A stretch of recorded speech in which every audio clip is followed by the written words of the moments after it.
Article 40 के अंतर्गत राज्यों की क्या ड्यूटी है?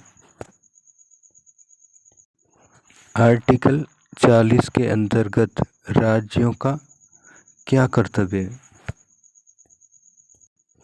आर्टिकल 40 का उद्देश्य क्या है? विकेंद्रीकरण का अर्थ क्या है? सबका थोड़ा थोड़ा योगदान रहना चाहिए। सत्ता का विकेंद्रीकरण क्या है?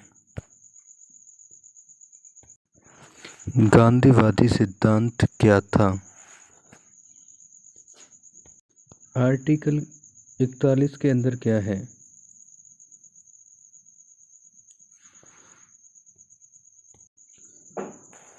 आर्टिकल 41 के अंदर बेरोजगार दिव्यांग वृद्धों को किसके अवसर की बात कही गई है?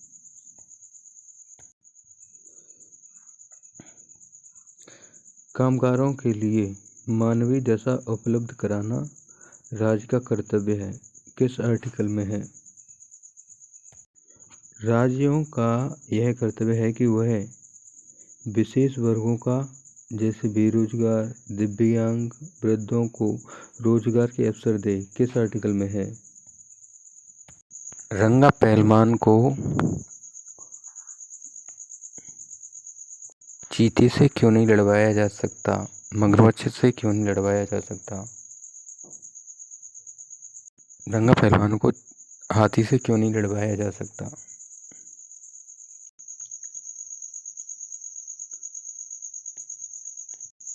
आर्टिकल 43 मजदूर वर्गों के हितों की सुरक्षा राज्य की जिम्मेदारी है। आर्टिकल 42 कामगारों के लिए मानवीय दशा उपलब्ध कराना राज्य का कर्तव्य है। राज्य का यह कर्तव्य है कि वह विशेष वर्गों को जैसे बेरोजगार दिव्यांग वृद्धों को रोजगार के अवसर दे। आर्टिकल 41। आर्टिकल 44 समान नागरिक संहिता यूनिफॉर्म सिविल कोड। अच्छा, ये बताओ किस आर्टिकल के अनुप्रयोग से समाज सभी वर्गों के लिए बराबर होगा कानून की नज़रों में? समान नागरिकता संहिता किस आर्टिकल में है? अच्छा, ये बताओ किस आर्टिकल के लागू होने से धर्म आधारित कानून कार्यरत नहीं रहेंगे? धर्म आधारित कानून बेकार हो जाएंगे। किस देश में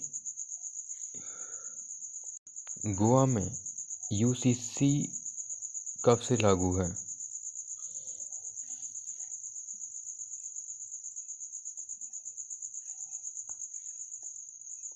पुर्तगाल में यूसीसी कब लागू हुआ? 1967 में। और गोवा में लागू कर दिया 1969 में। गोवा आज़ाद कब हुआ? 1961 में। फिर भारत ने 1962 में यूसीसी को गोवा में लागू कर दिया। गोवा आज़ाद कब हुआ? 1961 में। आर्टिकल 44 समानता। आर्टिकल 44 समान नागरिक संहिता यूनिफॉर्म सिविल कोड की बात करता है। इसके अनुप्रयोग से समाज सभी वर्गों के लिए बराबर होगा कानून की नज़रों में। यदि यह लागू होता है तो यदि यह लागू होता है तब धर्म आधारित कानून कार्यरत नहीं होंगे। 2025 में यह उत्तराखंड में लागू किया गया है। 2025 में यह उत्तराखंड में लागू किया गया है। गुजरात में भी आ जाएगा।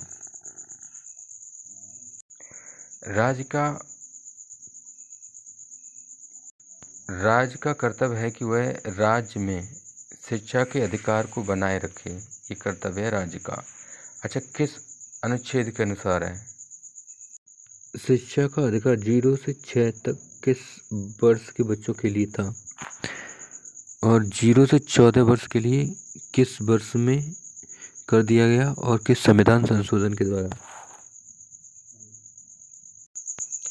कमजोर वर्ग के लिए राज्य द्वारा विशेष उपबंध किस आर्टिकल में किए गए हैं? कमजोर वर्ग क्या है? SC, ST, OBC, EWS। आर्थिक, शैक्षिक। राज्य का कर्तव्य है कि वह नागरिकों के स्वास्थ्य का ध्यान रखे। किस आर्टिकल के अनुसार? इसमें नशाबंदी, शराबबंदी आते हैं।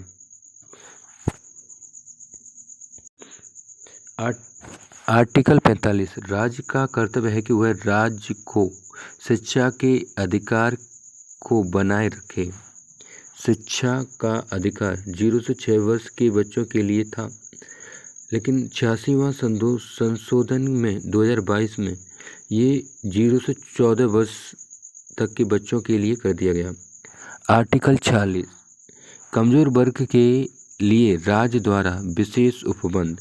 कमजोर वर्ग जैसे SC, ST, OBC, EWS आर्थिक तौर पर, शैक्षिक तौर पर। आर्टिकल 47 राज्य का कर्तव्य है कि वह नागरिकों के स्वास्थ्य का ध्यान रखे, जैसे नशाबंदी करे, शराबबंदी करे आदि। किस आर्टिकल के अनुसार राज्य का कर्तव्य है कि वह पशुपालन और कृषि का विकास करे?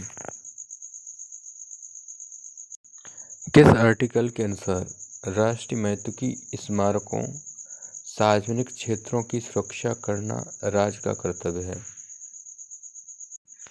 किस आर्टिकल के अनुसार न्यायपालिका तथा कार्यपालिका पृथक होनी चाहिए? किस आर्टिकल के अनुसार न्यायपालिका तथा कार्यपालिका पृथक होनी चाहिए?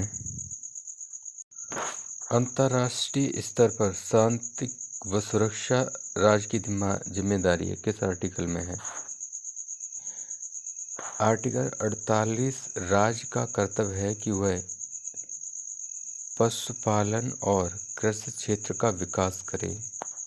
आर्टिकल 49 राष्ट्रीय महत्व की स्मारकों, सार्वजनिक क्षेत्रों की सुरक्षा करना राज्य का कर्तव्य है। आर्टिकल 50 न्यायपालिका तथा कार्यपालिका पृथक होनी चाहिए। आर्टिकल 51 अंतर्राष्ट्रीय स्तर पर शांति व सुरक्षा राज्य की जिम्मेदारी है। DPSP में संशोधन। आर्टिकल 42वां संशोधन द्वारा 1976 में DPSP में 4 प्रभाव आया। आर्टिकल 39 में आर्थिक समानता पर अधिक प्रभाव दिया गया। आर्टिकल 39A में निःशुल्क विधिक सहायता दी गई। आर्टिकल 43A में उद्योगों में मजदूरों का प्रबंधन। आर्टिकल